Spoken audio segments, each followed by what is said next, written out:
All right. Well, you want to get started? Yeah, absolutely. All right, cool. Then, I mean, I'm kind of curious. I'm always curious since I live around the corner and I never go. So you watch something on Broadway. I did. I went Um, last night to all right. Eureka Day. All right. I have not heard of this at all. So, It's a fairly new play. It's at the Samuel Friedman Theater on West 47th Street. And my friend got tickets. For those of you who are under the age of 35, they have certain organizations and different programs where you can sign up and get tickets for, I believe, like under 40 or $50. So my friend subscribed to this and she hit me up a couple of weeks ago, letting me know that she had tickets to the show, and we were actually in the front row. Our feet were touching the stage. oh So that was wow. pretty cool. Yeah. So there's only there were only six performers, and for 90% of it, there was only five of them. The one of the main characters apparently was on, and this is not a show that I'm too familiar with, but Silicon Valley. Mm-hmm. So I don't know if you've seen that, Oh Kevin, yeah. but is it Thomas Middlefitch or Middle? Oh yeah, yeah. He's He, like one of the main characters. so before you dive in too much, there, if you look it up now, if you can find it, he had a Twitter beef with Patrick Stewart for a while, Okay. but it was funny. Middle Like ditch, they yeah. were cool, but he called him middle bitch. And his Patrick Stewart got like they had a thing back and forth. It was hilarious. If you can still find the traces of it, it was actually really funny. They traded barbs back and forth. I think they worked together in something, um, and I don't know what it was, but yeah, they ended up beefing on Beefing. on Twitter for a while, which is just hilarious. That is funny. Okay, I'll have to look that up. Cool. It was Patrick Stewart. He wasn't in Silicon Valley though, was he? No, no. They were in something else together. They might have been. I don't know for sure. I just know that they had their thing back and forth, and I don't know what started it, whether it was them working together or it was just a coincidental conversation that started somewhere and it went off. But it was a lot of fun to watch. It was really funny. Cool. Um, the I'm just looking at this real quick. I know I recognize the older dude, The older gentleman, yeah. and then I feel like I recognize the one of the girls. I can't tell from these pictures if she's black or Latina. Um, she looks familiar, but I don't There know was who an she is. understudy playing her yesterday when I saw the Okay. show. So, but it's a modern play written by Jonathan Spector, whose work I'm not familiar with previously. But this started off in the West End in London and then came here and opened up, I don't know, maybe December, January. It's still very new, but it's closing the middle of February. And it's interesting because I might have mentioned this in previous episodes, but when it comes to plays, most plays are pretty short run and even Hmm. just a lot of musicals too. There's very few musicals that I feel at this point make it past the 12 months, truly. So being able to find good content and identifying it and letting people know about it as soon as possible because you never know when it's going to go out, whether it be because that was initially how it was planned or maybe perhaps just due to the fact that it's not getting the ticket sales that it needs in order to stay on. So this play takes place in California late 2018, going into 2019, the school year. And it's about a private school called the Eureka Day School.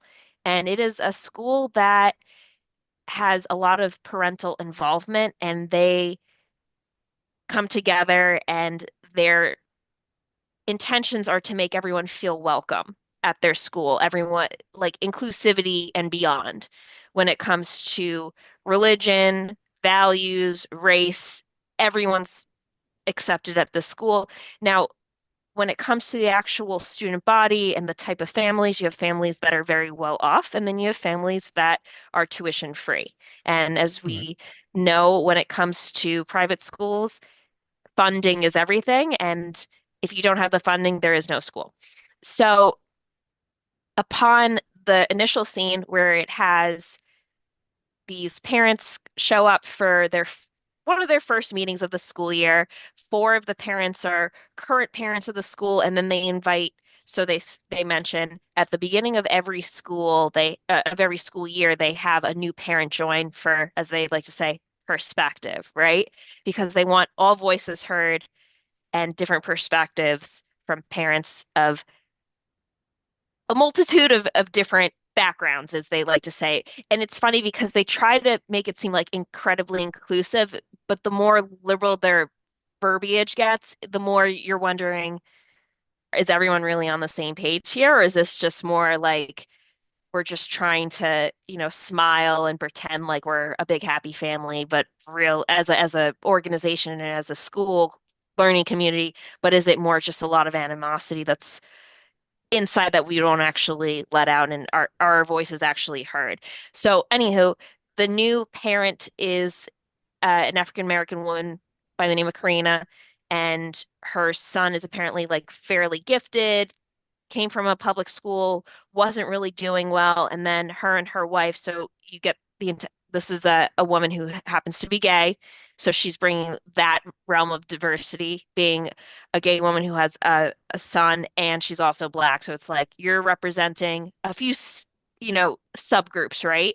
In this group here, one of the main characters, her name is Suzanne. She is an older woman who has had 8 kids go through the system in that school district. So she's very well read in terms of just the community itself, and she has a lot of years of experience. And then the older gentleman's name is Don, and he also has been with the school district for a while. Eli, who was a stay-at-home dad, but you come to find, and that's the guy who Thomas Middleditch plays. He is a stay-at-home dad who was formerly one of the like first employees of Meta, Google, I forgot which one, but one of the major Silicon Valley tech startups that's now like a large organization, right? And then you've got Miko, who is a single mom who is raising her daughter there, and that's pretty much the cast. So they start off, they welcome Karina to the group, and they let her know, all right, as a whole, we want to make sure that everyone agrees and there's a general consensus when it comes to making decisions for the learning community. The first thing that they talk about is just like a drop-down menu and having the option of for identification and whether they think it's necessary or not. And they read through like pretty much every single possible category that someone can identify as in this drop down menu. And it's just one of those things where Karina's like, you could just tell in her face as a woman of color and as a woman of, I guess, who identifies as LGBTQ, she was a little kind of perplexed, like why it was so extensive. But she just was like, all right, I guess we're just rolling with this, right? So, and it's a comedy, right? So you're just kind of playing off of like their facial expressions, and the whole play takes place in a library. You're in a figure like an elementary school library, and you've got everything from Ruth Bader Ginsburg's face to Maya Angelou, and you see all of these figures in history that have had like a significant impact historically on just a, di a diverse group of just young learners and just people in general, as you would probably learn about today if you were in school. Now, as this is all happening, like during like the first scene, you notice that Eli, the stay-at-home dad, and the single mother, Miko, clean up at the end of this board meeting, and they get very close, and then they share a kiss, and you're like, controversial, like because he's married to somebody and she's single, and they make it known that, oh, their kids are friends and they can come over for a play date and then they'll have their own play date. Like they're very liberal and they have their own open relationship that the husband has communicated to the wife about. And even though the single mother Miko is like, all right, I'm about this, she also feels a little bit uncomfortable because she still will run into his wife occasionally. And I guess their open relationship, open marriage is one of those things where it's like, even though they're doing their own thing, it's still uncomfortable in both parties. So, nonetheless, they share a kiss, and you find out that Miko's daughter hasn't been feeling well and she's had a fever, etc. And then You go to like a couple days later when they have the next meeting, and you find out that there is an outbreak of the mumps in the learning community. And because this is a very open, liberal learning community filled with a lot of opinions, all hell breaks loose, and they decide, all right, let's stop school to stop the spread. And because it is not a public school, which requires vaccination, this is where like a true predicament comes into play. Should we enforce a vaccination policy, even though this is a private school and it's not mandated? Or how do we deal with this without making parents feel uncomfortable, like they can no longer send their kids?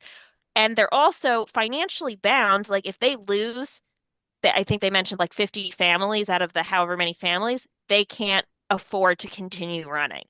So this is where it gets very uncomfortable. You find out that the son of Eli, the tech mogul stay-at-home dad, ends up contracting the mumps and he ends up in the hospital, which puts like a lot of pressure on the board members, Eli being one of the board members, to decide, are we going to actually move forward with this, with putting, because of what's going on with this child in the hospital and other children that are getting very sick? Is this for the good of the community to enforce a vaccine policy, or what should we do in order to either continue school? Should we do this remotely? And of course, they have a virtual forum or conference, and they have all five of them sitting around a computer, and Don is the older gentleman. He's the one who's orchestrating it. And then everyone else is on like a Zoom, and everyone's putting in their opinion. And it's hysterical because some people are going and saying, like, you're a bunch of Nazis trying to make us, force us with vaccines. And then you have people on like the other side of things saying, why don't we just give them the natural remedies like turmeric? Let's not listen to these doctors and, big pharma is evil. And you just hear all these, and it's just hysterical there because they're going out at each other, like all these parents. And it's like done in like a almost like an instant message chat. So you see Mm, names and like all these like comments, and they're just all so vile and confrontational, and you see people from all different sides of the spectrum, and you're just not, you can't help but laugh because it's so hysterical. And then the people that are actually the actors are trying to like calm everyone down. All right, but they're not sure what to do. And because they have to keep, a straight face and be like, we're all about inclusivity and making everyone feel comfortable and have their voices heard. But the truth is, you have to make a decision, and not everyone's going to be happy. So, and even within the actual board of the five board members, Karina, the new member who was part of the new family who's there, she wants her voice heard. She is a new parent and is a new family. Her son is vaccinated, whereas some other members, their kids are not vaccinated. So it's definitely an interesting problem that's thrown into the mix, and it's hysterical because you just see how. I mean, it was really just like 2020 all over again with people that had varying opinions, but they make it 2018, 2019, and yeah, it's funny because you think at one point you're like, okay, clearly like, this kiss that they shared potentially was part of how the child perhaps caught the mumps because the single woman's daughter is sick. She had the bacteria pass it to his father, and then he came home and gave him the mumps. Whatever it may be, right? But yeah. it's a funny comedy, and it's hysterical because it's just almost like a flashback to 2020, 2021, with the whole argument of, shall we get vaccinated? Should we not get vaccinated? Big Pharma is evil. We need to be vaccinated in order for herd immunity, etc.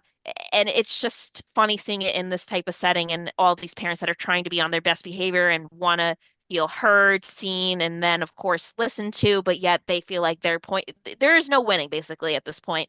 And at the end, one of the parents doesn't show up the next year. They're no longer a part of the learning community, or at least they're no longer on the board of directors. And it's just funny because it comes full circle. And then the start of the next year's board meeting, he says, well, we consider and we will look forward to smooth sailing in 2019, 2020 for this school year. And it's like a Mm, laugh out loud. All right, the end of knowing that the COVID. COVID's coming. Yeah. coming, yeah, after 2018, 2019 being a dramatic school year for them with the mumps outbreaking within their learning community. But I think it reveals a lot of truth to what happened in school districts and particularly private schools that did not require vaccines, but also just even public because at that point it was not even available to children until probably what, spring, summer 2021 in terms of just getting vaccinated. Yeah, I know for sure my kids didn't get vaccinated at least until we were out here, and that was after we moved to the East Coast September of 2020. So Sure. that would have been the earliest, and I'm pretty sure it was the into the spring of the following year. But I'm not 100% sure. But And every yeah. school was, I think, treating it a little differently too, depending on the state and the districts, because I know there were certain state, like we're both in the Northeast, right? And they took it pretty seriously. Whereas Hmm. some school districts, it wasn't even a thing. Like you could go back to school not vaccinated. And then you had Yeah. the choice for a while. I remember I kept in touch with some teachers that I used to have back in the day, and they would have partial class remote, partial Yep. class in in the class, in the schools, and a hybrid environment. So it was definitely very, topical based on recent events within the past few years, but also just hilarious too, and the response and how they as a learning community represent, you know, freedom of expression and all of these, ideals of making everyone feel valued, but realistically, that's just not real life. Hmm. You're always going to have people in a group, and the larger the group, the more varying opinions that you're going to have. And sometimes you're going to have to make hard decisions, which does not reflect the masses. Or Yep. maybe it does reflect the masses, but not everyone's going to be okay with the outcome. It may make people feel uncomfortable, and that's something that just we all need to accept. Yeah. Yeah. I mean, looking at it, I remember, because my kids were in school. 2020, the rest of that 2019, 2020 school year was just a mess. Like nobody quite knew what to do. Like they were coming up with plans as as or they were firing off plans as they came up with them because Totally. there was no clear road, and so they were trying to figure out how to get kids learning from home because they couldn't go, and they were starting to figure out that it wasn't going to that it was going to be a while. And then we moved, and we actually moved right when the school year was starting, so my kids were going to be good, but because they were coming from out of state, they were considered a high risk. So they actually had to start remote for 2 weeks, I think, and then they could go. And then everybody was in school, even though it was that same summer. But they were yeah, they were remote for the first 2 weeks, but by then they had it figured out, and we're in a location now like California. Schools are not as well funded. They're not as Sure. well taken care of as they are out here on the East Coast. Like New England, for whatever you can ever say about New England, the school systems here are great. It's one of the reasons that I picked New England is because I wanted my kids to go to better schools. And so, like when we were in California, they were like, "You got to use your own computers. Good luck." And here we moved here and they're like, yeah, we've got a computer for each one of your kids Sure. and all that. So, and now like that's just part of the education, like because that pushed education forward in a new way. My kids still get a computer year round from the schools. And I think Which that's is just going to nice. be, yeah, I think it's just going to be the way it is going forward. I can't speak to the California schools because we left before they got it, but it's either that or tablets, right? You can give kids inexpensive tablets so they can work on or something. Sure. But once it became normal, then you can put your textbooks on there and you can put your homework on there. Schools had to learn how to use all these online tools like Microsoft Teams or Zoom, like we're using, or something like Sure. that. Like there was a whole massive shift. So yeah, it was. It'd be interesting to see because this show takes place beforehand. They didn't have to deal with quite the same things, right? They didn't like they wouldn't have had the same. I mean, it's a private school, so maybe they would have had the resources, but they wouldn't have the same impact because it's a single school, whereas like in 2020 it was everyone. Right. Yeah. Exactly. But yeah, and I don't know if it was written. Part of me thinks it was written after the fact, just knowing what was to come Mm. beforehand, but it's hysterical. You just see the chats. There's one woman, every response, it was like her name, I don't know if her name was Karen, but it was like a Karen, like a simple name like Karen, and every response was thumbs up emoji to everything. And then at the end, like someone says the C word and she sends the emoji, which is hysterical too. So just like, this is not a real PTA or like parent teacher, I guess, meeting, like, especially through Zoom. People are getting like so aggressive. And I don't know, maybe they do get aggressive. I don't know. I'll look into this too. I But it's guess funny. Suzanne. I actually Hmm. recognize that actress too. Um, Yeah, that was the older woman who apparently had like 8 kids go through the school, and they made the joke. She's like, I just kept on having kids because I wanted them to stay at Eureka Day. that's funny. So it is funny. Um, but yeah, it was hysterical, and just even I wasn't sure what to expect because you go in and you feel like you're back in school. It's like very bright, and it's a library. It's a elementary school library, the whole Yeah. stage. And with like maybe only at one point do they actually move things around on the stage. Everything else stays as is, but it was easy to follow, and it was hilarious just how uncomfortable these parents were, but they had to kind of put a facade on like they're okay with everything when they're not. And then finally at the end, they pretty much all let it out, which is hysterical as well, just knowing that you can't have a happy medium. I mean, everyone's needs can't be met at the end of the day, and that's just one of those things that we need to accept. Yeah. Yeah, and just finding pictures of it online, it definitely like the set is 100% an elementary school library. Like it's Yep. got the bright colored carpet. It's Yep. got all the kids' books in the background. Like they even went to the extent of putting windows behind them with an exit door. Like, I mean, this looks like they It's took a picture of a we're in library school. and rebuilt it exactly. Yeah, it's wild. Like it looks Hmm. exactly like a kid's library. It's great. Yeah. Yeah. They did a really nice job. But yeah, I think the best part is when they have that family um conference, or I forgot what they call it, but it's basically like a PTA conference via Zoom, and they project the conversation in the background, which is so funny, and how they have just the different responses of people that I just sent you a picture of what it looks like. And you have all sides of the spectrum politically, and different opinions on what should we do. And then some people are like, let's do tutoring. Let's like, for those who can't learn, why don't a group of us do yoga? Like just outrageous ideas, and just like completely different sides of the spectrum. And then some people in between, just everyone's like giving their opinion. It's like, all right, this is not solving the problem. And then they have a doctor pop into the chat who says, like, just this, just based on the science. And of course, a lot of the people are completely disregarding what this doctor is saying. No need to take Tylenol, or no need to take this. They have, and then the parents are like, well, there are dyes in these Tylenol, which is linked to a lot of bad and harmful chemicals. Just take turmeric and some natural remedy that's in your house.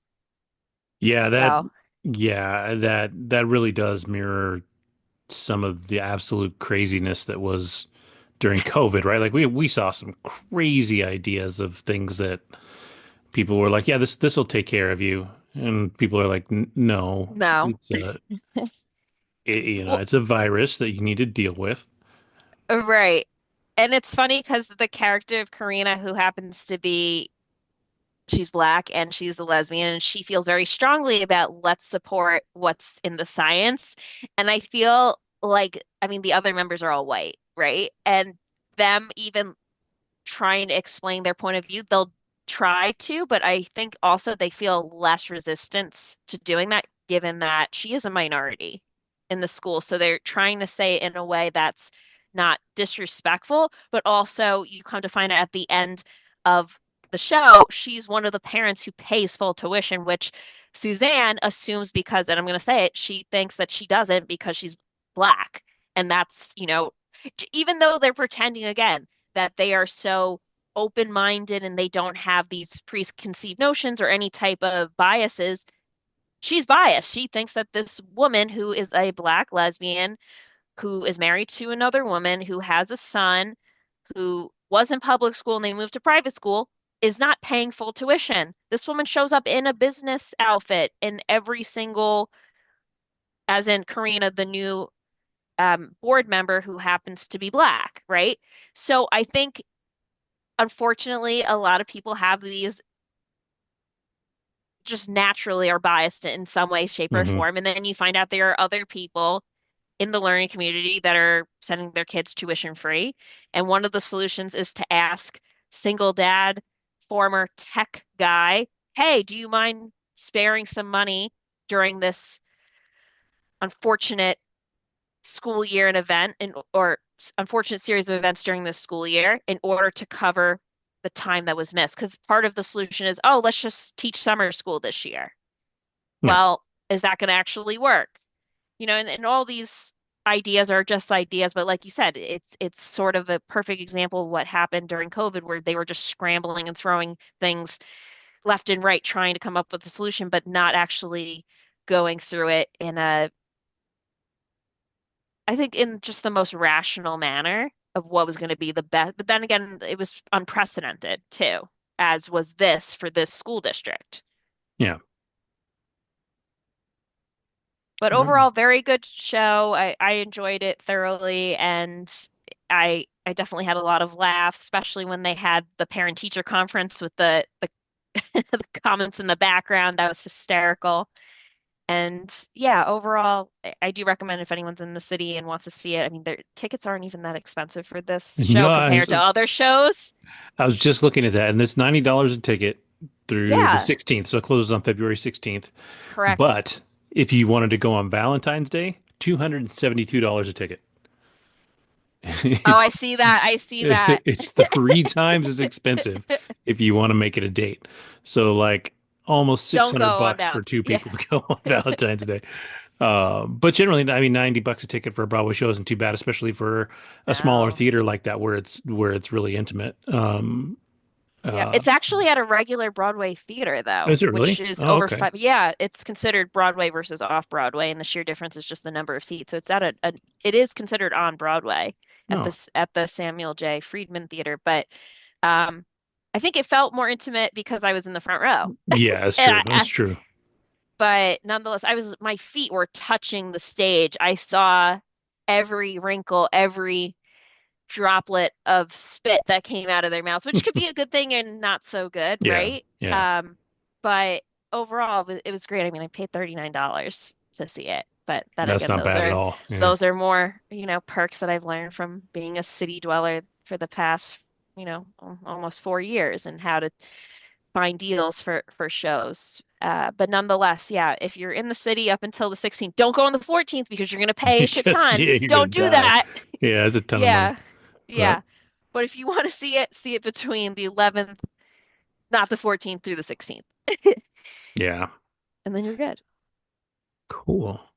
All right. Well, going from that, I'm going to stick with something then that is still New York based. I'll just talk about it really quick. I don't know that I have a lot to say about it, but on Peacock right now, they're starting to celebrate. This is the 50th anniversary of Saturday Night Live. And there's all kinds of cool stuff out there about it right now. I know we talked about it before the show. The movie that's about the first season of Saturday Night Live just came out on, you said Netflix?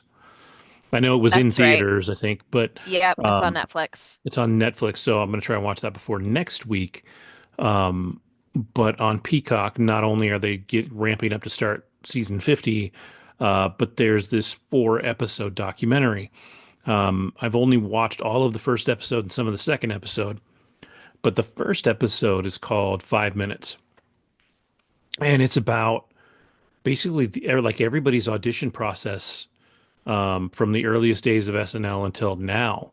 And it's really fascinating to see all these people that auditioned. And the gist of it is, no matter how prepared you think you are, you go in and they give you 5 minutes to sell yourself. You have 5 minutes to stand up there, tell your jokes, and get out. And that's all you get. At one point, somebody says something like, I've never seen somebody go for 10 minutes and have it like succeed. Like they're not going to necessarily cut you off, but they showed Kenan Thompson, who is now the longest running member of SNL ever. He started in 2003. He went for like 11 minutes. And what's really cool about this interview is when they're showing these auditions, they're also talking to the actors that auditioned, and they're showing them their auditions in most cases for the first time. And so, he was like, dude, I don't know what I was doing. He's like, because he didn't get cast off of that one. It took him another year to go back. And they talk about how a lot of people had to audition more than once. And it's really, what's really wild to see too is they show some auditions of people that did not make the show. So you had like Jim Carrey auditioned and didn't make it. Right. Stephen Colbert auditioned and didn't make it. Like there's a lot of people that didn't make it That that are turned big around and names. that went on to have really successful careers. And what's really, really interesting is when you watch them is that a lot of these people that they didn't cast were funnier in their auditions than the people they did cast. And so they're talking about the people that do the auditions and how they know there's this special thing that they're looking for. They can't tell you what it is, but they Hmm. know it when they see it. And because they're doing these interviews, they're doing letting these people just go up. It doesn't necessarily matter that they're funny. It matters that they have this magical thing. Like one of the guys there was talking about. He had two examples, but the only one I can remember at the moment was Andy Samberg. And Andy Samberg did his, and he said he was fine or whatever. But the moment that stuck with him is like Andy Samberg did this whole thing, and then he said something about somebody having three things. And he said the way that Andy Samberg held his hand, did the number three, for whatever reason, clicked in his brain and stuck, and that's when he knew that he was going to get it. Had For the 5 minutes he was up there, the thing that he noticed the most was literally just a simple hand gesture that wasn't even funny. Like it was just different, and they knew. Now, granted, he said they said in this that Andy Samberg was recommended by Jimmy Fallon. So like there's a handful of people that have been recommended for audition. That didn't mean they get necessarily get in. Right. They're referred. Um, One was it Maya Rudolph was recommended by Gwyneth Paltrow. Um, and Jason Sudeikis was recommended by George Wendt from Cheers. Like it is really interesting to see all this Who stuff. knew who? Yeah, and it's a really fascinating like look into this process because not only that, um, you go in and you're doing this 5 minutes. There's three people in front of you that you can't see because they're basically sitting beyond the lights, so they're effectively in the dark. You can't see their faces. If you've ever been on stage, you know what I'm talking about. Like when you look out in the audience, it's dark, and they generally don't laugh. So you're up there doing bits that you've done in stand up, doing things that um, you end up waiting for a laugh or you wait for a reaction from the audience, but you don't really have an audience and they're not really reacting. Right. So, like, they're not trying not to react, but they're also taking a bunch of notes and paying attention to every little thing. So they're Right. not busting up laughing. And then you can see in a lot of these auditions where it really threw people off. It's really cool. And then, like I said, to see these people that you know are funny, like people that you've seen multiple times on the show and all that, and then see them And like a just vulnerable state. see them just seemingly bomb. Like they go up there and like one of the newer girls, I can't remember her name, but she's one of the more recent cast members. She's a blonde girl, kind of pretty. Um, Chloe and Fineman or Heidi no, Garner. Heidi, yeah, that one, Gardner. Um, she's talking, and they show her. her interview, and by the end, like she's actually crying watching her interview because not because it was bad necessarily, but because she was, all of these people look at it and they recognize that this was their moment. Like they got cast from this. Saturday Night Live, in one way or another, launched their careers. It's the most unique experience you can possibly have in show business Right. because, like you, oh, so you just watched a play, right? You went to a play. They had months to rehearse. They only do the same thing every single night. There may be like a Right. little variety somewhere, but for the most part, they do the exact same thing every night. They do it 7 days a week for a few months. So they're Sure. always doing the same thing. Saturday Night Live is a different show every single week.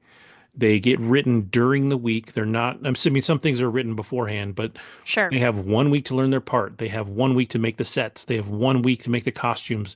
They have to learn all of this stuff and pump it out and come up with a routine in, effectively 5 days, right? Because they have Sunday off because it's the day after the show. Saturday's the Sure. day of the show. And so they have Monday through Friday to work it out. And, they kind of talk about how when you first start doing the show, a lot of people aren't very good in their first season. And Lorne Michaels told more than one person that you're not actually good until your third or fourth show. Or sorry, season, Third your third or season. fourth Okay. season. So like you have to find your groove and get better and go through all this. Sure. Um, it was funny because Tracy Morgan, who is, one of the funniest people that was on SNL, he's hilarious. And he talked about kind of wanting to quit at one point because he was just like, he's like, I'm not funny. I'm not getting this. He was worried that he was only hired because he was black. And, he bumped into Lorne Michaels in the hall and Lorne Michaels is like, he's like, dude, calm down. He's like, just, he's not in a bad way, but he's like, just relax. We didn't hire you because we're black. We hired you because you're funny. Go do Right. your thing. Go do the Right. thing that made you funny. And he's like, that's when it registered for him. And he went out and just was hilarious. And then they kind of talk about too about how some people on the show, like, yeah, they're there and they're kind of figuring out their parts, but they either had to start writing their own bits to get on more, or they had to adapt to something else. So there was a newer cast member again whose name I don't remember. He's a younger a black guy. I think it's Farrow. Jay Farrow. Yeah, and he had to do Obama, and he had never done it before, and like he wasn't sure, whatever. And as soon as he did Obama, boom, he clicked, and that was his thing, right? And everybody loved his Obama. And then once you do that, you're comfortable, and then all of a sudden you can do all this other stuff because you loosened up. Sure. Um, and it is really fun and fascinating to watch that one. The second episode is literally a 1 hour documentary about the cowbell episode or sketch of Saturday Night Live, which is one of their most famous sketches of all time. It's Will Ferrell, Jimmy Fallon, somebody else is in it, but then Christopher Walken was the main guest, and Um, it was a mock of Blue Oyster Cult's "Don't Fear the Reaper," and how they have a cowbell in the song, and it's a hilarious sketch, and it's relatively long. It's like somewhere between 7 and 10 minutes long, I think, which is pretty long for an SNL sketch. totally. And yeah, and it's one of their most famous ones, and so they're getting into it and doing all these interviews and talking about it. It's to me, it's less fascinating than the first episode. Like I really that whole audition process and just the way it went and how it really almost feels like the opposite of what I would have expected Saturday Night Live auditions to be. Mhm. Um, it was this one, the second one's really interesting. So I'm excited to see the last two. I don't know what they're called, but I'll try and put a little note up or something that shows what the last two are about. Um, but it's been a lot of fun. Like I grew up on Saturday Night Live, like my childhood Saturday Night. And it's funny, they actually make a point that like if you grew up like most people grow up and they have their cast of Saturday Night Live or the people they remember. And Sure. mine was like Phil Hartman and Dana Carvey and Mike Myers and all that, like all that generation of actors that were really great. And there were some that came after for sure. Like there were some really great ones that came after, but those were like my guys. Like we had Norm Macdonald and a few other guys too. And so like it's just like each generation kind of has their own crew and what they talked about too, how for a while Saturday Night Live kind of turned over the entire cast at once. And now Mm. they've kind of eased off on that and now they'll rotate Have people in and people. out. Yeah, as they're They have bigger casts than ever before, which Mhm. is interesting. Yeah, it's really it's probably a little harder to make the break, but I think it was Jason Sudeikis said, I mean, they basically like for actors, they kind of make like actors minimum wage. They don't make a ton of money on that show. But it's that launching pad. It's that thing that everybody wants to do. Like if you're a comedic actor that, um, not everybody's into sketch comedy, but like kind of everybody wants to do, if you're a comedian, wants to make it to SNL. Like John Mulaney auditioned, they decided he wasn't what they wanted on camera, but he became a writer. He wrote for SNL for a while. Right. Turns out he tried to have his own TV show after that, and that show bombed. Yeah. And if you ever find the pilot episode or the even the just the commercial for the pilot episode, it looked like a bad Seinfeld knockoff. Like it didn't have its own like feel Thing. to it, and I think that's probably what hurt it. But his stand up is incredible. Like Mulaney is He's hilarious. hysterical. Oh, Yeah, he's so good. he is very good. Yeah, and he wrote a bunch of stuff. And there's a handful of people like Sudeikis actually got pulled into SNL as a writer before he was an actor, based on his auditions. So it's not uncommon for them to see somebody and say, we like your humor. We don't know what we can do with you on screen, but let's hire Hmm. you on and put you to work.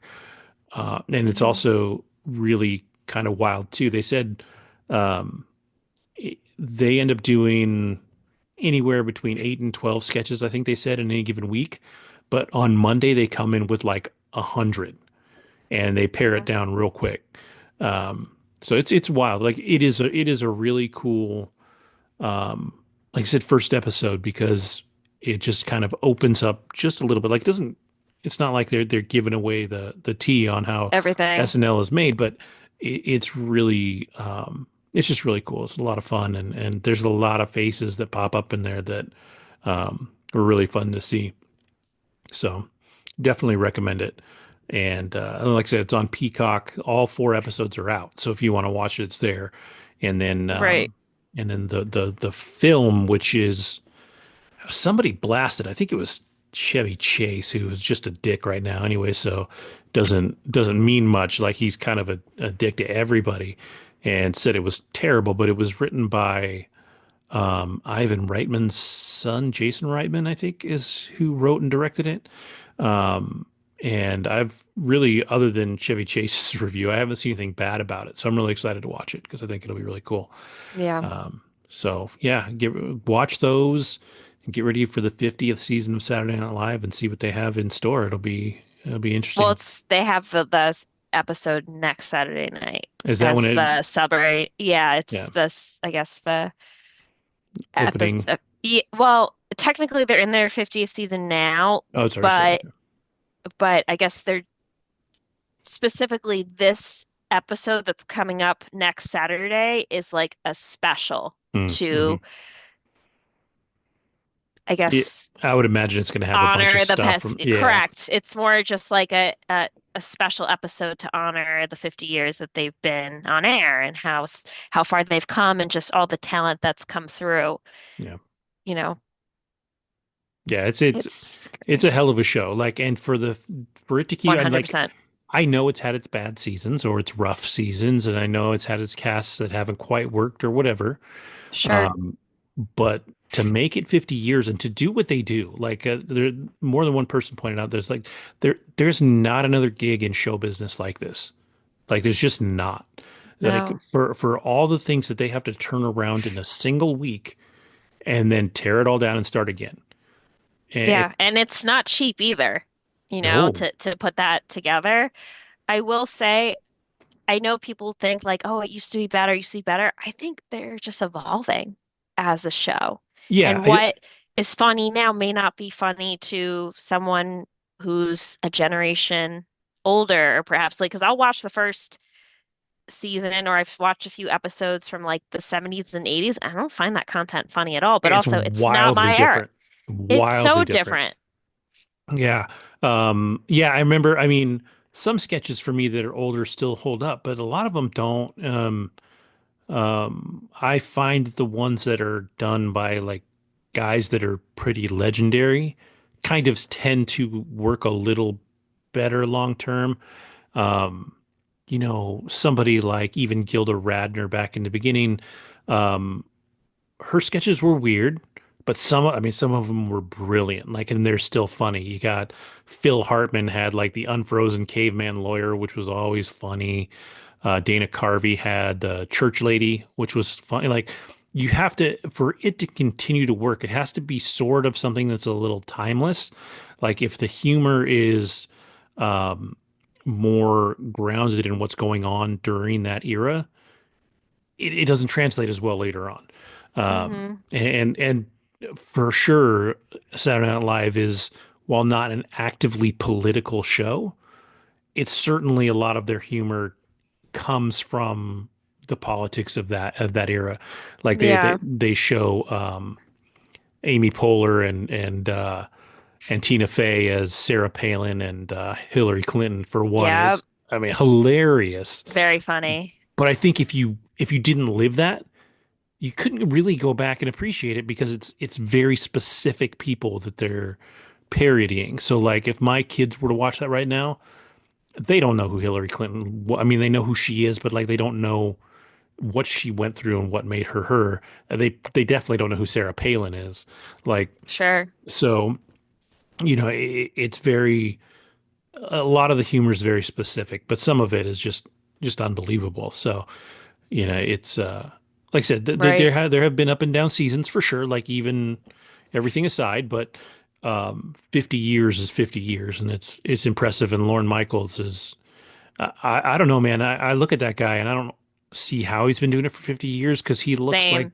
he looks like 60, 65. Like when And you he's start in when his he's 10. 80s, right? Yeah, Yeah. yeah, he looks good, man. I would think he was stressed out of his friggin' mind, but How he can you looks. not be? You're putting something so large. I mean, he took a risk by putting this on air. He took a risk in the first place. He's continued to take risks, Yeah. and he is so hands-on. Like he's so Very hands-on with the show hands-on still. Like probably the biggest fear for the show is what happens when he when he passes. decides to not, or just when he decides to not do it anymore, which may take him passing away to have him quit. Like, Yeah. Like an um, Alex Trebek situation, yeah, perhaps. Yeah. yeah. Um, But but this is his baby, and rightfully yeah, so, though, honestly. It's interesting because one of my favorite, I shouldn't say he's one of my favorite cast members, but someone that I followed even before his stint on SNL, Pete Davidson. hmm I think he's hysterical. And Lorne Michaels was someone who believed in him. yeah, I mean, the guy had a lot happen to him personally between his dad yeah. passing away during 9/11. 9/11. I think Lauren definitely took him under his wing and believed in him hmm when a lot of Hollywood was kind of like, or even just in general in the comedy scene, he's seen as this,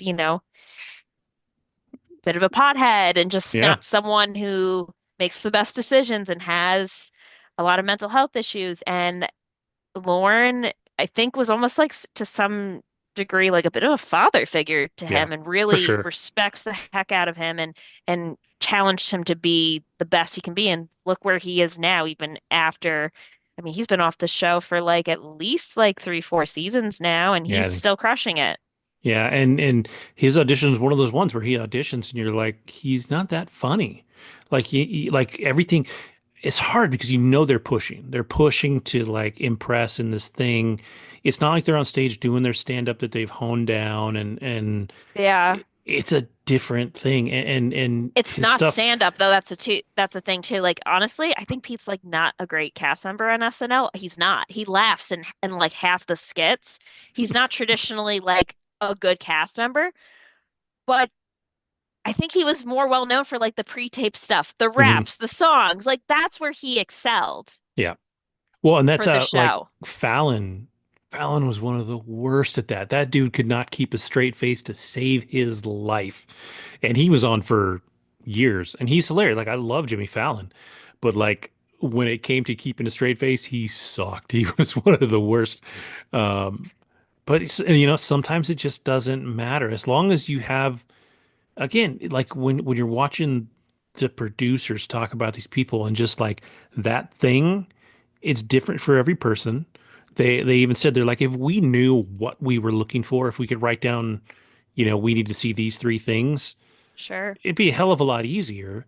But they're like, no, it's really what we see when we see it, and then we know.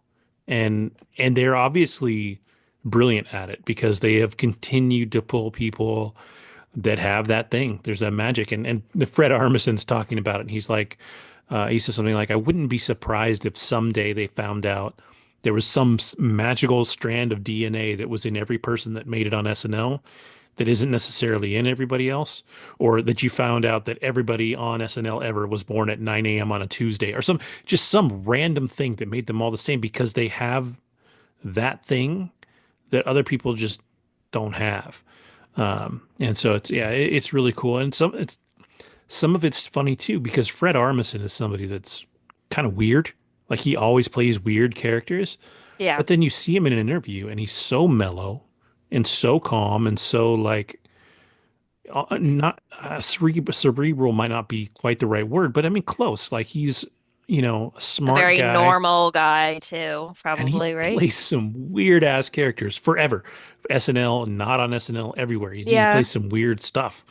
But he's it's just funny to see these people off stage and to see, the past members how emotional they get being back on set, talking about it, watching those interviews. Yeah, It's really neat. So for sure. yeah. So yeah, go watch Saturday Night Live. It's awesome. Um, but It with is. that, I think we can move on. You have funny stuff. You have a movie. This is just a funny episode. We're Yeah, keeping it well, light. don't We're worry. keeping it light. I will ruin that at the end. But for now, we'll stick with funny. No! We'll stick with more funny Hmm. and one of my favorite comedians, Amy Schumer. There's a new movie that came out this week, Kinda Pregnant, and it's funny because in 2019, Amy Schumer came out with a stand-up bit that was on Netflix, and it's about her being pregnant, and it's called Growing. And this was when she was pregnant with her son, Gene. And she made a lot of jokes about just what it was like for her to be pregnant and her marriage to her husband, who is a famous chef, Chris Hmm. Fisher. Yeah. Chris Fisher, um, which is pretty cool. And a lot of the jokes too was just how she was dealing with pregnancy and how she was pregnant at the same time as Meghan Markle, which is pretty hilarious. How she was making comments, how, Meghan was like a slim woman who just had a little bump, and then Amy made a joke that no one knew she was pregnant until like the end of her pregnancy because she is bigger boned, and how she was like, "Oh, Amy just was eating ice cream, like no one knows." Yeah. And it's just completely in a way that's just so self-deprecating, but she's just so relatable too, and she really, I think, appeals to a lot of women in general. I saw her do stand up, I say in 2022, but a lot of the same jokes from Growing and some other specials she's done. But new movie that came out, Kinda Pregnant, and it's about the character Lainey, who Amy plays, who is dating a guy for about 4 years, and she is convinced that her boyfriend's gonna propose to her, and she gets to dinner and they're at a fancy restaurant, and he says, no, and of course it's like in a very exaggerated manner. She's like, oh, do we have a cake? Let me go through the cake and find the ring. And there's no ring. She's like, where's the ring? And he's like, I'm not proposing. I'm introducing you to the new person that's going to be part of our threesome. And she's like hysterical. She's like, I can't believe you were going to tell me. I thought you were going to propose. He's like, no, of course not. You're not like the love of my life. And of course, she's broken and upset. And then she goes to lunch with her best friend like a few days later, who you see at the beginning of the movie. They make like a pact, like, yeah, let's be moms and whatever.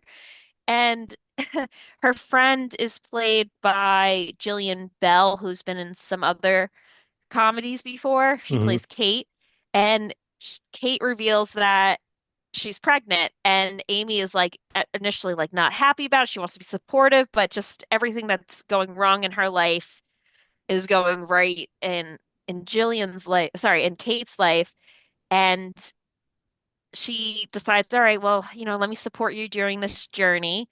And they go shopping at a maternity clothing store, which is funny because that's how actually I started my sales career in the maternity world. Yeah, anyway, so I can relate to going into a maternity store and they have the fake bumps that you Mm. can, Hmm. do you know what I'm talking about? Yeah. Yep. Okay. So I used to work for a company that's no longer in business called Destination Maternity, and I used to put the bump on. They would make you like put the bump on like when like in training, like when you started working there, just so you could see like and understand to some degree like what it felt like to be pregnant. So anyway, she goes shopping with her friend at this maternity store. And she goes into a dressing room. She just puts on like the fake bump and the strap on, and she just wears it. And she's just like, huh. And one of the store I guess one of the managers or someone who works at the store, like asks her how she's doing and how she's feeling, thinking that she's actually pregnant, that the bump is actually her real bump. And she just kind of goes along with it. And she realizes, all right, let me see how this goes just walking around in life with the bump. And she goes to a prenatal yoga class with the bump. And of course, she like falls like on her stomach and like she's like I'm totally fine. Everyone's like, "Oh my God, the baby." And it's hilarious. She ends up meeting a friend or making a friend from this yoga studio, and she pretends and keeps this narrative going that she's pregnant, and her new friend and her start hanging out more, and she goes to her friend's house, and she meets her new friend's brother who's single, who she had met earlier in the movie when she didn't have a bump. And that guy's played by Will Forte, Mm. who's a former SNL Yep. cast member, which is pretty cool to see him in this. And she has to make up the story. So, and is living like a double life where she's with her best friend who's pregnant and she's, not pregnant. And then she's with her new friend from not childhood who she met in prenatal yoga and she's got the bump on. And it's hysterical because there's so many scenarios where it's like, how are you going to do this now, like with a fake bump? And she somehow manages to put like a turkey up her shirt or just like random stuff to be like, I'm pregnant. It's like you're not. And of course, it's like outrageous because it's obvious that it's not a real bump, but Yeah. you just kind of go with it. And then finally, as you can imagine, the truth is revealed. She's not pregnant, and she ends up being, exposed as a liar, and of course people are upset, and just the whole scenario is incredibly funny. And yeah, in my opinion, Amy Schumer does it again. I know some people are sick of her. I'm not sick of her. I think she keeps it real. She keeps it relatable, and I'm going to continue watching her content as long as she's putting new stuff out there. Yeah. It's a good little cast too. Like Gillian Hmm. Bell. I feel like people won't recognize her by name, but they would recognize her by face. Because she's been in tons of stuff. Yeah, Will Forte. He's one of those guys that sometimes is a little weird or over the top, and then he finds the right role and he's great. right. He really lands for me when he's a little more subdued. Sure. Um, and he's really funny. Brienne Howie is in this. She was from that Netflix, I think a Netflix show, Ginny and Georgia. Okay. That was a big deal. There's a girl named Lizzie Broadway who plays Shirley. She's from Gen V, which is the spinoff of The Boys. Damon Wayans Jr.'s in it. So I mean, it's got a good cast of like funny people. So it should be pretty solid. I'll have to check it out. I've been meaning to. Oh, and the yoga teacher, I guess, is Adam Sandler's wife. Uh, Oh, okay. I didn't realize that. yeah. So yeah, it's got like I said, a good little cast of people. So it's got to be decent. Do you know? Did she write it? I can't. Yeah, she's one of the writers on it. So Okay, that makes um, sense. yeah. But and Damon Wayans Jr. plays her boyfriend that breaks up with her in the beginning. So I recognized him. But yeah, it was cute. I enjoyed it. If you're looking for something light and to give you some laughs, I recommend it. I mean, is it something where you're like, oh, it's life changing? No, absolutely not. But it's an Amy Schumer movie. Don't expect to Yeah. have those type of expectations. Well, I But feel like it follows like that kind of formula that something like Failure to Launch followed, right? Where like y- it goes through this thing and there's a big lie that you have to break the big lie and then make up afterwards for it to work out, right? sure, Um, a couple of those McConaughey film comedies were the same way, sure. um, and same idea, right? Like it's just you have problem that you create for yourself. You have to deal with it because you found this person that's great while you're in that bad situation, and then work it out. Um, but yeah, it Hmm. should be. It looks like it's a lot of fun, so I'll have to check it out. I do like Amy Schumer. I tend to like her more in doses, I but think a lot of not. people feel that way. Yeah, but um I don't dislike her. I don't think she's burnt out or anything. I think she's really good at what she does. Um, she just has a specific energy, and if you're not in the mood for that, like then you're not in the mood for Amy Schumer. That's just how it goes. But like she is really funny. Like I like her a lot. So Yeah, absolutely. And I think sh the last thing that I saw her in, other than like some stand-up specials, was before the pandemic, I Feel Pretty, which I thought was a good film that was in theaters. what was that one about? That's the one That's where where, she hits her head okay, and she thinks she's that she's like absolutely like a different person, and then yeah. she just has this newfound confidence, and she just rocks it, and is now like moving from like I'll say a job where she's like barely seen by anyone to like almost like an executive assistant at a big company where she's seen by everyone, and she befriends Michelle Williams, who's this big fashion icon, and I think they do like beauty products or something like that. But yeah, it's great. It's so funny. I don't know. It's just one of those things where it's like a lot of these films are escapism to some Sure. degree, you Yeah. know? But and of course like this would never happen. People aren't that Oh yeah, yeah, naive. yeah. You have to. Just go with it. Yeah, yeah, Because you'll have people that will watch this be like, "Oh, come on, it's not real." And it's like, "Yeah, I know, but it's just yeah. You're like, no hysterical." shit. No If shit, it's just so funny. it was And real life, it wouldn't be fun. right, I mean it's basically, and it's such a simple idea. A woman takes fake baby bump and then just pretends to be a pregnant woman. And she's pretty miserable, like in the part of the beginning of the film, and then she puts on the baby bump and everyone's nice to her. Hmm. And she's like, wow, I should just keep doing this. Everyone's so nice to me. Yeah, that's the thing about a movie like this too, is there are certain like yes, it's ridiculous, but there are certain things that like if you're paying attention and you can see why these things happen the way they do. Sure. And yeah, all of a sudden you're getting attention that you wouldn't get. There's a show that just came out that I started watching. I'm not going to talk about it this week because it's a lot of episodes, but it's called Apple Cider Vinegar.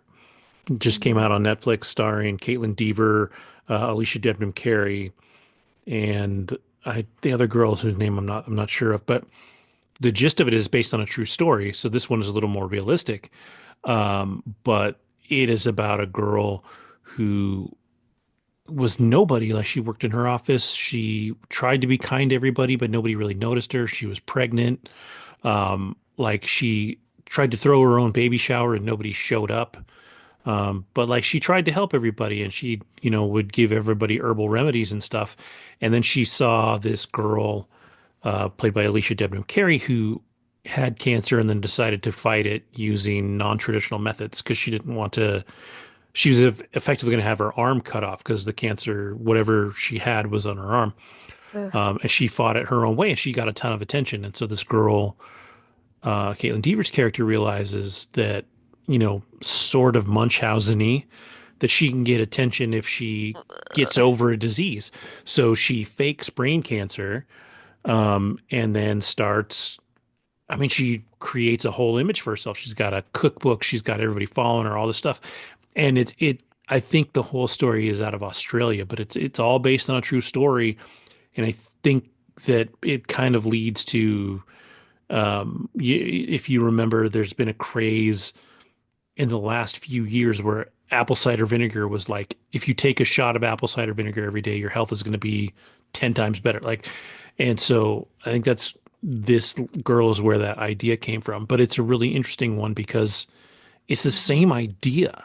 You're nobody, nobody's seeing you, nobody's doing this, and then you do this one thing, and then everybody sees you, and that's almost a Right, drug. Like that feeling where all of a sudden you matter, I think is where the real story is behind, even this movie. Um, for sure. and yeah, so sure, it's ridiculous. Like it really is. It's going to be like Amy Schumer does not do drama. But if you under this is the thing we talk about all the time. As long as you know what you're going into, it's Hmm. gonna be good. Like it's gonna be fun, or at least base Sure. it on it. Like if you know you're going into an Amy Schumer movie and then it turns out it's bad, like that's okay. Like she could potentially make a bad movie, but you can't say going into a comedy that Amy Schumer was too Amy Schumer because it's Amy Schumer. Like Right. You need she's gonna to do what set the she's gonna do. expectations. Yeah, Yeah, and if it's a rom-com, it's gonna follow those certain patterns that every rom-com follows. So you gotta accept those too. So I think I don't know. Do you know what it was rated on Rotten Tomatoes? probably not very high because it's an Amy Schumer movie, Yeah, but it's it's let me it's right in the middle on IMDb. It's a 5 on IMDb. let's see. I ended up looking into a rabbit hole of her other movies. It was an impressive 22% according to the critics and according to the audience. Hold on. La la la. 29%. These are just See, they straight up like it more. haters. I guarantee I you. I guarantee you. Everyone If you is read the reviews, it's they're haters. yeah, it's going to be people that don't like Amy Schumer like that, and that's fine. Like my thing Everyone is, hates her and it sucks because like not everyone hates her, but too many people hate her and it's like this woman is just real. But I think they feel like she's doing the same thing again and again, which you know what, mm, fine, but that's who she is. yeah, yeah, Don't hate her. yeah. I think she's not for everybody, but she is talented. She's a good writer, and I think I've never seen stand up of hers that I haven't enjoyed. Like she's funny to Right. me, and I think a lot of people find their niche and they just pump it out. So I don't know, why this one would bother. Like I look at somebody like Bill Burr, who is like the angry Bostonian. That's his entire shtick, and he's been doing it for decades now, and he's hilarious. And but Right. while the material is new, the concept is always the same. And he's great. Like he's great at it. So you got to give somebody like Amy Schumer, who she knows her lane. Uh, if you don't like it, you don't like it. That's fine. But she's good at what she does. Like Ali Wong too. Ali Wong has a very specific comedy type, and she's going Sure. to continue to do that. And if you don't love it, then you're going to hate her. But Yeah. she's funny. So I actually think maybe Amy Schumer, it would benefit her to knock out a couple of dramatic roles, which I think she would actually kill. A lot of times, the people that are naturally funny do great in drama. We talked about this. Yep, Yeah. exactly, but not actually the opposite Yes, for sure. way around. Yeah. No, I Um, think and, you're right. and it would give people a reason to kind of look at her in a different light. She's done some shows that were less hilarious, but like she's just had one out. Oh, Life and Beth, I think is the one I'm thinking of, which came Oh, out that show 20. that was yeah. it But also, was she's busy being a mom right now. I think her hmm head's not really like in it where she's like, I gotta get an yeah, she Oscar. doesn't I have to have to work do. all day every day and yeah. No, like let her be a mom. Let her put out a funny movie once every few years and a good comedy special, and let her tell her story through her comedy. And I think for her, since she's in the mommy era with her, like a 5 or 6 year old son, she thought that this was very pertinent. And it's not Yeah. like, some of her earlier movies where it's like single woman. I mean, I guess she is the single woman here, but this is just something that resonates with her and probably more of her because she's in her early 40s. Hmm. Her, shall I say, age demographic, Yeah. more or less, Yeah. just, the mommy years and the trials and tribulations of being a new mom and what that entails and what is pregnancy about. And it's funny because, like, even the good comments, and I'm reading from the critics, those that have given it a good review, I mean, I think they just recognize her for who she is. So, Yeah. and those that are giving a negative comment, they're like, oh, it's just, it's not that it's not meaningful. It's not meant to be meaningful. It's meant to be funny. It's meant to poke fun. And that's the whole point of Amy Yeah. Schumer. She wants to bring out like the light, the humor of everyday stuff. And if you don't get that, first of all, I don't know if I could be friends with you. But besides that, I mean, I feel like she's the type of person that you would want to be, well, I would want to be friends with, right? Because she's putting everyday stuff in front of you and then giving a little bit of light to it. And that's, I think, how many people want to feel. Not everybody. She's not for everybody.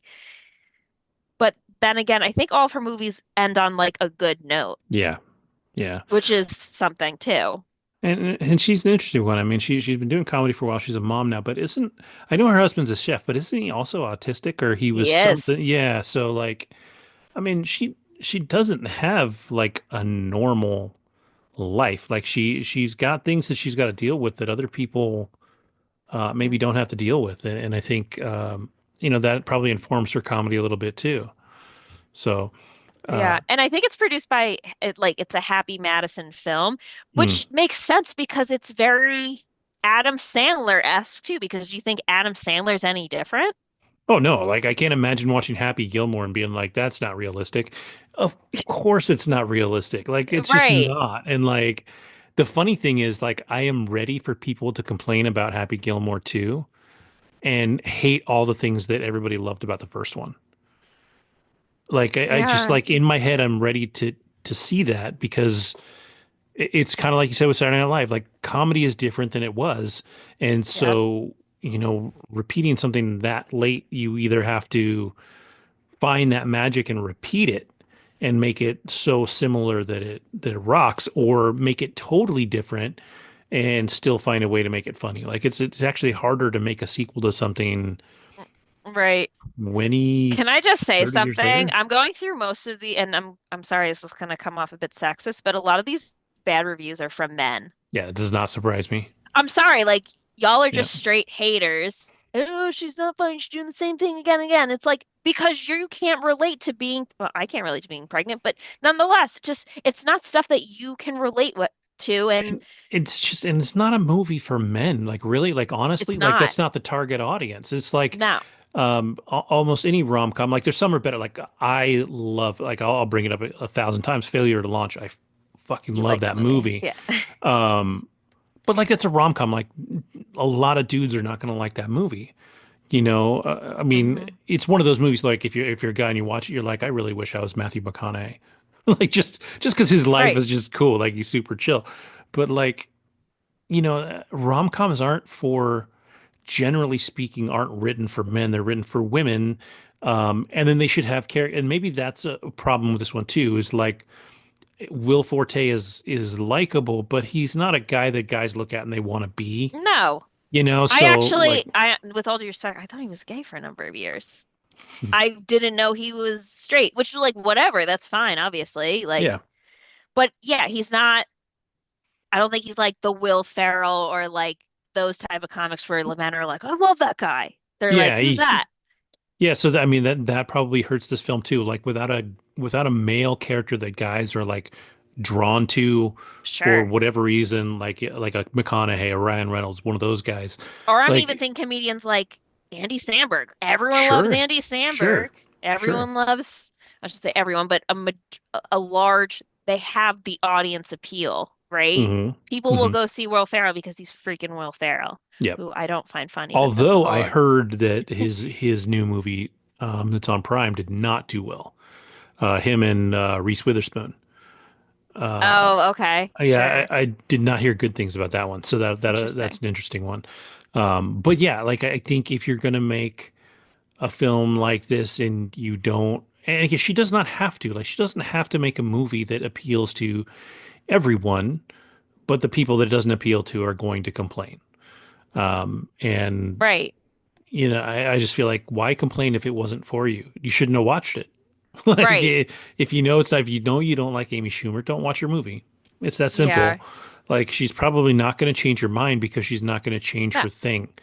And like I said, if she decides to do a drama, I'd be really curious to see how she did it, or how she does in it, because I do think she's talented. I do think that the ability is there. So I'd be really curious to see what she could do in something dramatic. But Yeah. But it's just funny. I'm just like going through the comments and it's like Matt, like another man's name.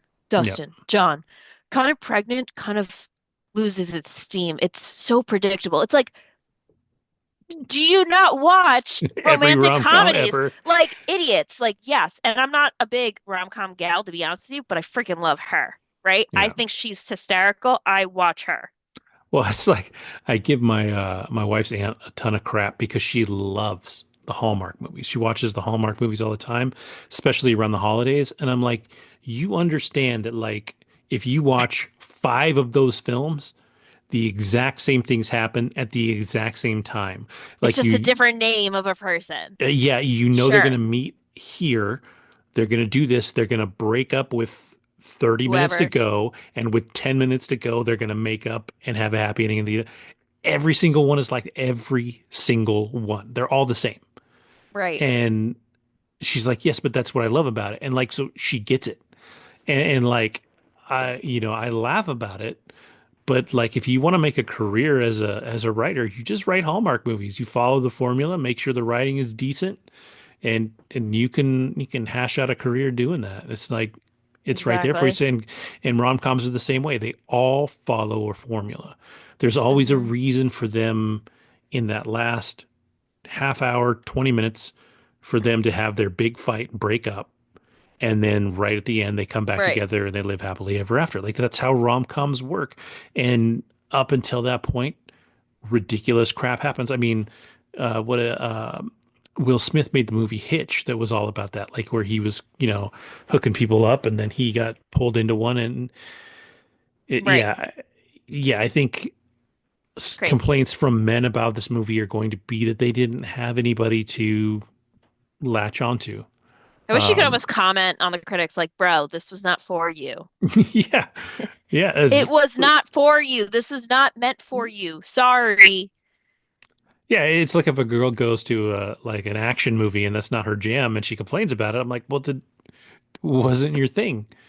So That's why I don't yeah, waste my time with certain films yeah. for on my end that I know I'm just not gonna like. It's not even about action. I do like some action. I do like, I mean, I love the psychological thrillers, but if I know from a preview this isn't something that I would appreciate, Hmm.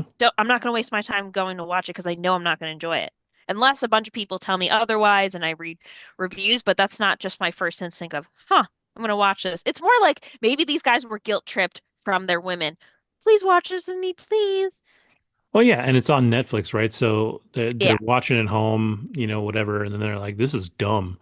Or we live in, and we've talked about it before too. We live in this era where people just like to troll and like to just bag on stuff, and I don't know if it makes them feel big or what, but they do it all the time, and right. um, And not to it's say this is award-winning material by any means. Not right, saying that, but right, I wanted to laugh. I love her, and yeah, it was hysterical. And it was a new take on just how she's able to try to be relatable with society, and it's also relatable for her because she is a new mom still. hmm.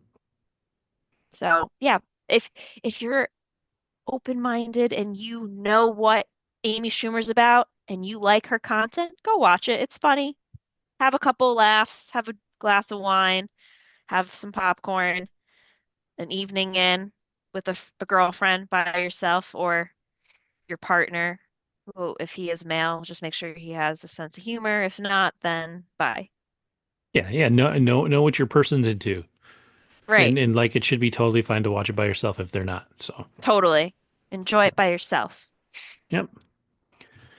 All right, cool. Well, I'm gonna stick with Netflix, um, and go into the last thing I've got, which is actually two things, but curiously they're different, but to me they're the same thing, and it's interesting. So, within a week, Netflix released season two of The Night Agent and season two of The Recruit, which are two shows that came out in 2022 and 2023, about 4 months apart, which is a much more reasonable space to put between these two shows.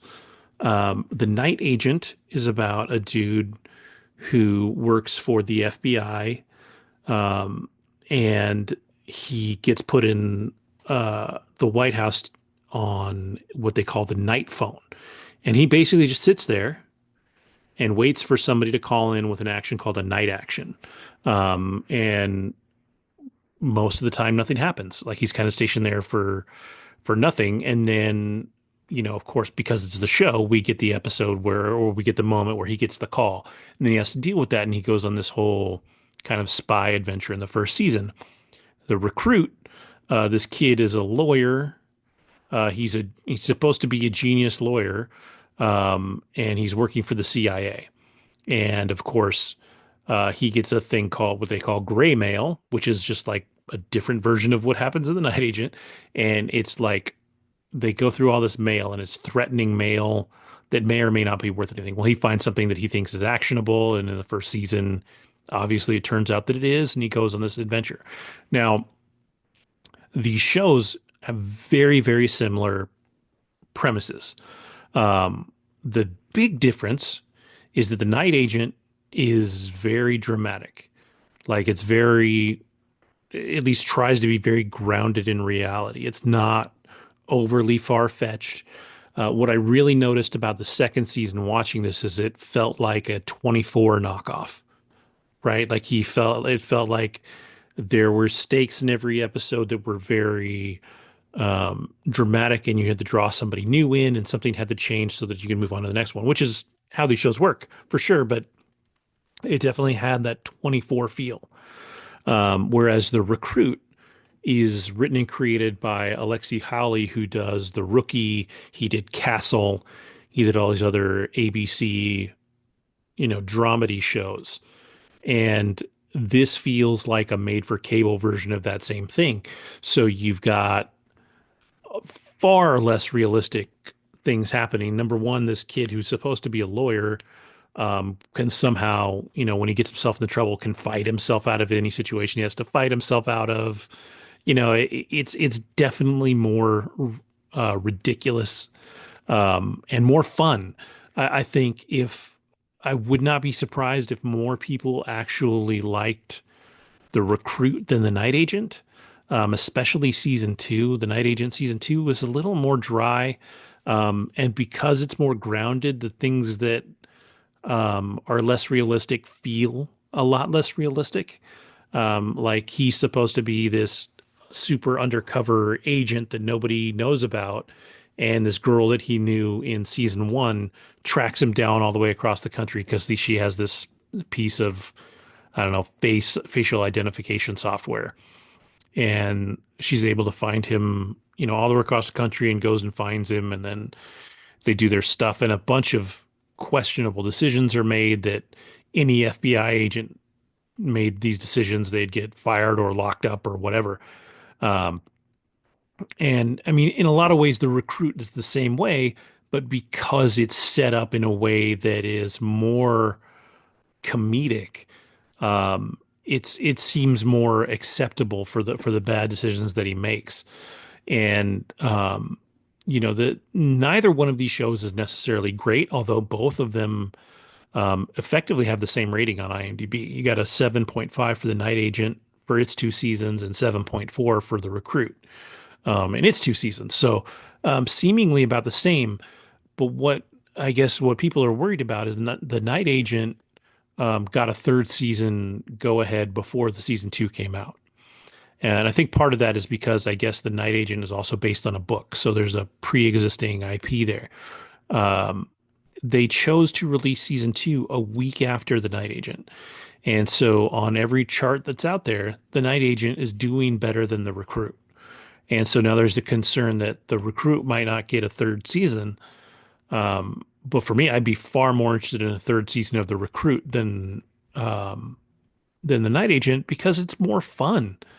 You know, the Night Agent is, like I said, it's more grounded, but because they still do some stuff that um, is a little unbelievable, it makes the whole show like it makes those decisions feel less like they draw you in less because they shouldn't be happening.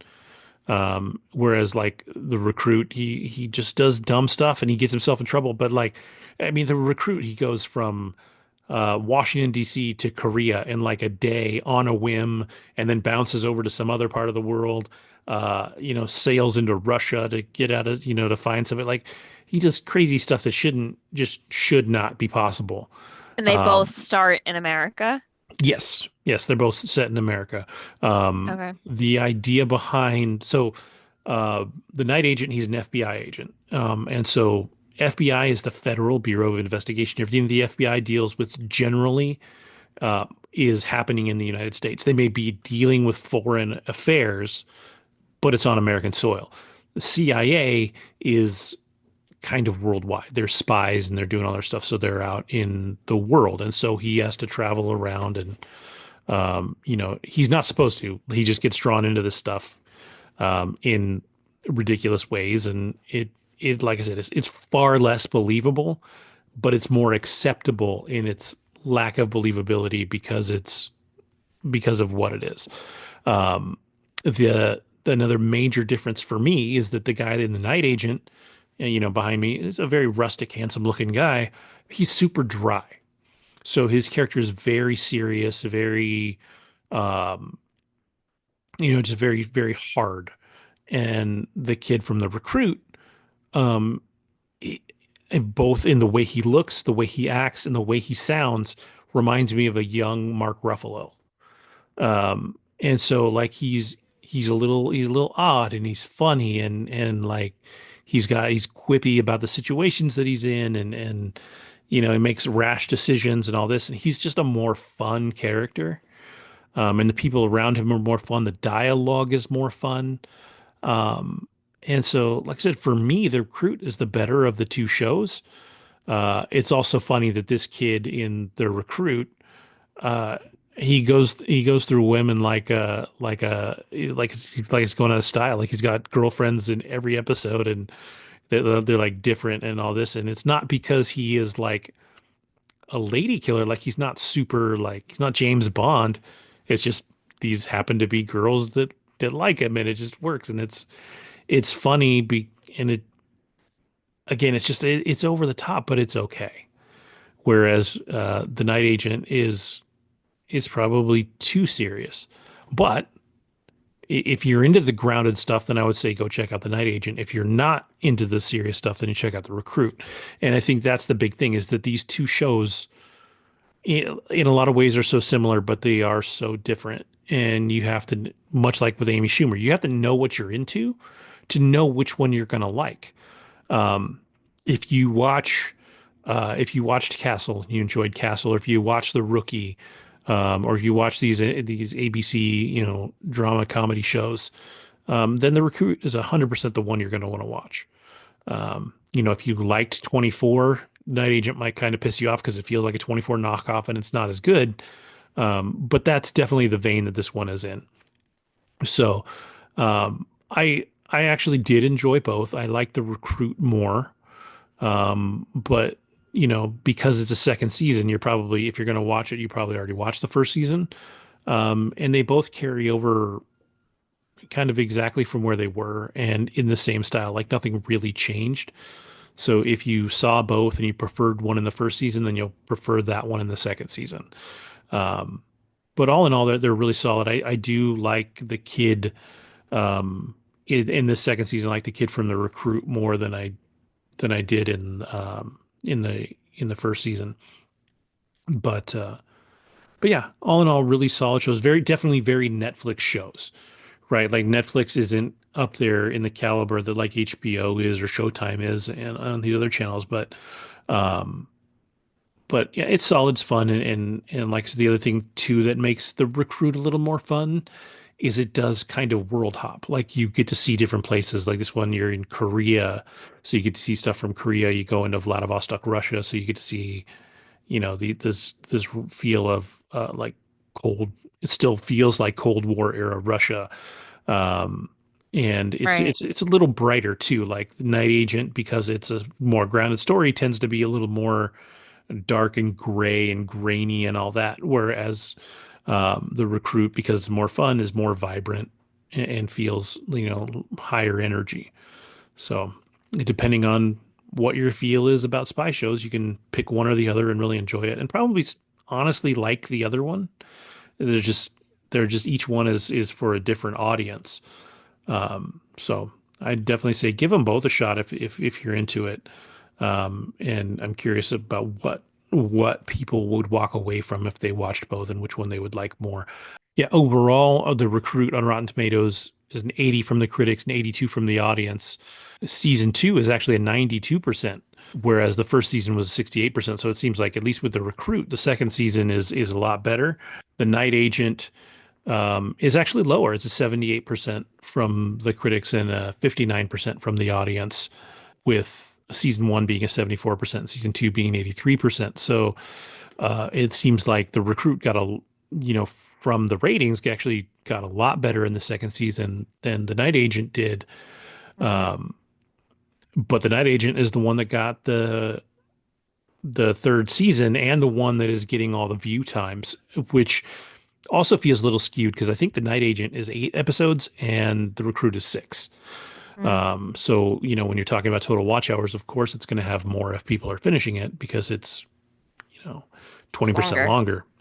Right. So, but yeah, I would say they're both entertaining in their own way. So I'd give them both a shot. But I think if I'm forced to pick one, I would choose the Recruit over the Night Agent. But I would expect somebody like Andrew, if he were to watch both, I actually don't think he would necessarily like either one. But if he were to watch it, I would expect him to like the Night Agent more because it's not as silly. Like I said, the Recruit, you definitely have to suspend your disbelief right out of the gate. Sure. Like it is less believable for sure. But yeah. So that's all I've got. There's definitely stuff coming next week. I Oh yeah. Andrew might be out next week. But I know I'm going to see Captain America on Saturday, so I'll have that to talk about. I will try to watch that Saturday Night Live movie, so we can talk about that. Um, and I think there's a bunch of stuff coming out this month. Like this is actually a really busy month. White I Lotus season 3 comes out, White Lotus which comes. I am not going to be able to watch till March, but I'm looking forward to it because I'm going away on vacation next Mm, week. So, that is high on my list. yeah, that one's going to be good. Reacher comes back with season three, which was a fun show. Um, Bridget Jones, the fourth film comes out, does it and really? yeah, Wow. and Paddington 3, yeah, Yeah, yeah. which It's I'll it's a probably see alone. It's like children, families, and then single mid just you. 30s woman weirdo who goes alone to Paddington. It's like, why are you here? Because I Yeah. like Paddington. I'm here Because for it's a Pat kick-ass movie. because it's a kick-ass movie, and I'm here for the bear. That's Everyone's right. like, okay, weirdo. Oh, and then another thing that Andrew loves that just came back is Invincible, Oh, the okay. animated series that just came back. So we'll probably talk about that at some point. Like this is actually a really, really busy month. A lot of good stuff out there. Oh So, yeah, but I'm totally. definitely excited for White Lotus Same. and Reacher that are coming. There's an interesting looking film coming out on Apple TV called The Gorge with Anya Taylor Smith and Anya Taylor Joy. Joy. There you I go. like her. And Yeah. I can't remember his name, but I can picture him. Severance is going on right now. That show is incredible. I've Um, heard only great things about it, so that's probably going to be on my list soon too. the second season, is definitely leaning into the weird in a very good way. And episode 4 just came out, and I think it's probably the best performance that John Turturro's given in the entire show. Like he is very, very impressive in this last episode. So that show is definitely worth keeping up with too. And a pretty easy watch if you're behind on it. I think it's only 8 episodes, maybe 10 for the first season, but because they do it weekly, like you get caught up before it, Oh, before the he's the season guy ends. in the Batman. He's Falcone Yeah, yeah, yeah. in the In Penguin too. Yeah, and the was Batman. he, I thought it was, Briefly was in the Penguin, like very few scenes, but yeah, he is the head honcho Falcone. yeah, Interesting. Okay, yeah. cool. He's Cool. great. Like he's a really talented actor. Oh yeah. Already, usually comedy. Okay. So Although, he's breaking although out into different genres.